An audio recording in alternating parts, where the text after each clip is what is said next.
Hello नमस्कार good morning. Math classes 06 में आप सभी का स्वागत है। दोस्तों आज आपके लिए लेके आए हैं त्रिभुजों के वस्तुनिष्ठ प्रश्न। ये वस्तुनिष्ठ प्रश्नों की त्रिभुज की हमारी दूसरी क्लास है। इससे पहले वाली क्लास में हमने वस्तुनिष्ठ प्रश्न कुछ करा दिए जिसमें सही विकल्प और रिक्त स्थान थे। आज की क्लास में आपको मिलने वाले हैं सत्य असत्य और सही जोड़ी। तो देर न करते हुए क्लास को स्टार्ट करते हैं। आइए, तो पहला प्रश्न है हमारा सत्य असत्य बताइए। क्या है हमको बताना है। प्रश्न सत्य असत्य क्या है। सत्य असत्य में हमारा पहला प्रश्न है सभी सर्वांग आकृतियां समरूप होती है परंतु इसका विलोम सत्य नहीं होता है।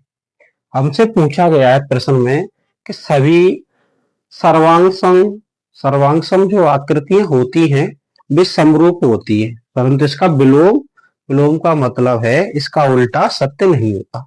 जैसे अगर बात करें सर्वांग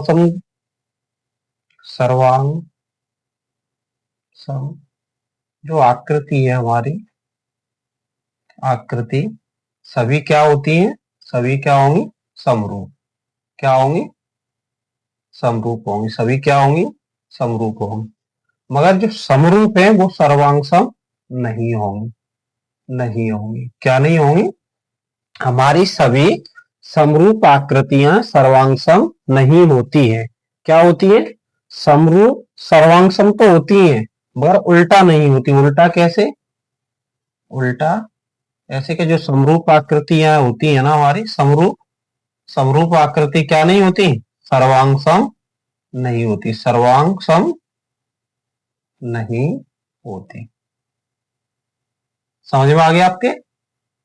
प्रश्न में हमसे पूछा है कि जो सर्वांगसम आकृतियां होती हैं वो सभी आकृतियां कैसी होती है समरूप होती है मगर इसका उल्टा विलोम सत्य नहीं है। विलोम का मतलब क्या है, जो सभी समरूप आकृतियां होंगी वो क्या नहीं होंगी सर्वांगसम नहीं होंगी। पहले का हमारा आंसर क्या हो जाएगा सत्य हो जाएगा। क्या हो जाएगा सत्य। कथन बिल्कुल सत्य है। क्या हो जाएगा सत्य।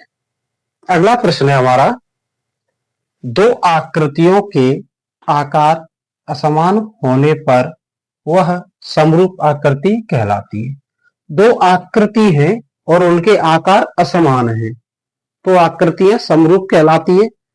समरूप होने के लिए क्या जरूर, समरूप आकृतियों क्या होनी चाहिए, समरूप के लिए क्या चाहिए आकार समान होने चाहिए। क्या होने चाहिए आकार समान। आकृतियों के आकार क्या होने चाहिए समान, तभी वो आकार में क्या होना चाहिए समान, तभी वो क्या होंगे समरूप होंगी।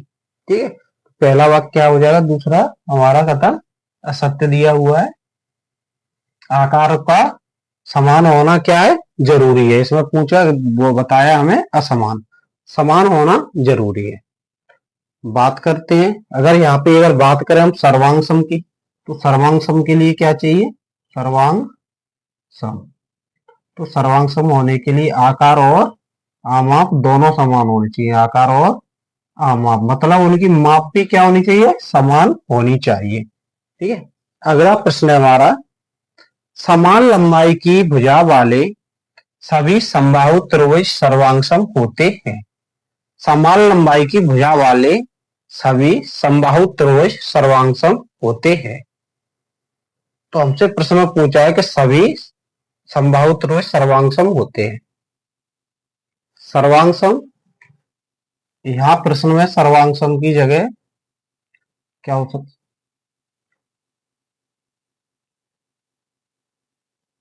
तो तीसरे प्रश्न में हमसे क्या पूछा है समान लंबाई की भुजा वाले सभी समबाहु त्रिभुज सर्वांग सम होते हैं।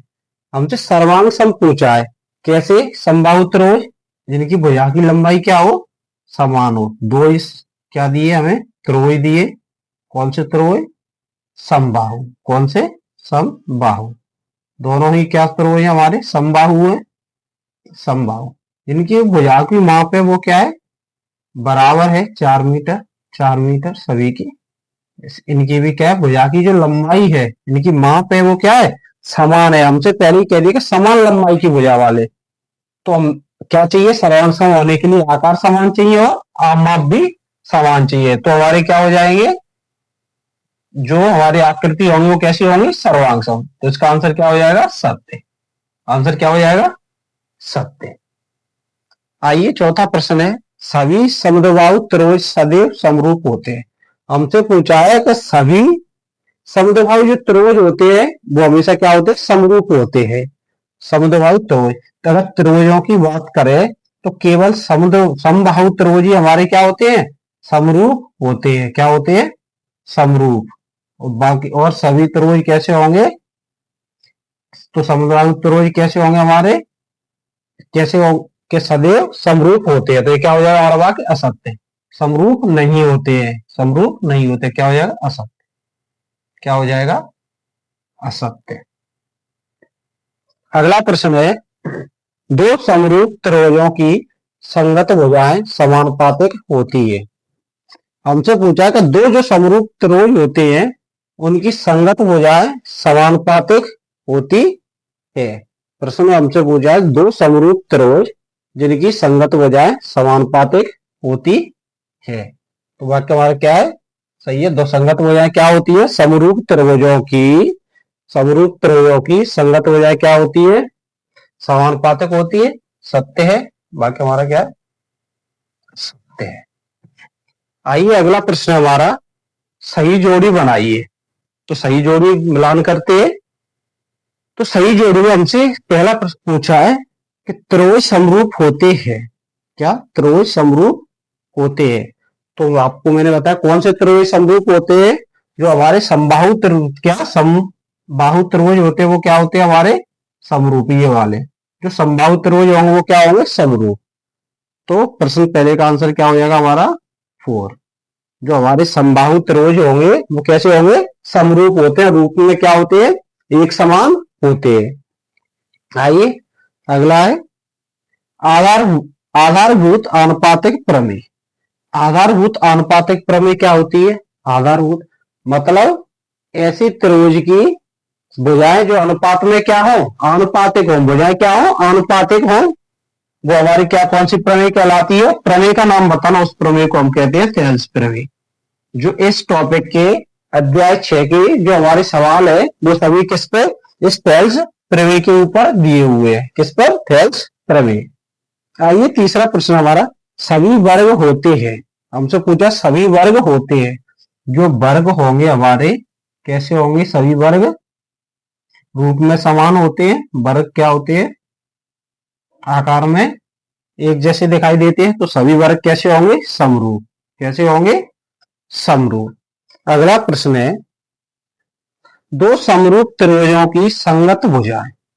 दो समरूप त्रिभुजों की संगत भुजाएं, अगर दो त्रिभुज दिए हुए हैं और दो समरूप त्रिभुजों की संगत भुजाएं क्या होंगी, समानुपातिक। क्या होंगी, पहले भी हम पढ़ चुके सत्य सत्य में। दो समरूप त्रिभुजों की संगत भुजाएं क्या होती है, समानुपातिक होती है। मतलब अनुपात क्या होते हैं, समान होते हैं। त्रिभुजों की मध्यकाएं, हमसे पूछा त्रिभुजों की जो मध्यकाएं होती है वो कैसी होती है, संगामी। आंसर क्या हो जाएगा, त्रिभुजों की जो मध्यकाएं होंगी, मध्यका की बात करें तो मध्यका क्या होगी, कोई ये त्रिभुज दिया है, ये क्या है, मध्यका है। ठीक है, त्रिभुज की क्या है, सॉरी क्या है, मध्यका। ठीक है, तो मध्यका कैसी होंगी, संगामी होंगी। मध्यका कैसी होंगी, संगामी। अगला प्रश्न है, समरूप त्रिभुजों की संगत भुजाएं। हमारे समरूप त्रिभुज होते हैं उनकी संगत भुजाएं क्या होती है, अनुपातिक। अनुपात में क्या होती है, बराबर। अनुपात में क्या होती है, बराबर। कि समरूप त्रिभुजों की संगत भुजाएं क्या होती है, अनुपातिक होती है। तो दोस्तों त्रिभुजों से संबंधित हमारे सभी वस्तुनिष्ठ प्रश्न आपकी 2 क्लासों में हो चुके हैं। तो आज के लिए इतना ही। अगर आपको क्लास अच्छी लगी हो तो लाइक करना, शेयर करना और कमेंट करके बताना क्लास कैसी लगी। चैनल को सब्सक्राइब कर लीजिए और अपने सभी मित्रों के साथ इस क्लास को, अपने भाई बहन के साथ क्लास को शेयर कीजिए, जिससे वो भी इस क्लास को अच्छे से पढ़ सके। पेपर नजदीक आ गए हैं तो वस्तुनिष्ठ प्रश्नों को आपको साथ में ही पढ़ते रहना है, सभी टॉपिकों के साथ। मिलते हैं अगली क्लास में, तब तक के लिए धन्यवाद।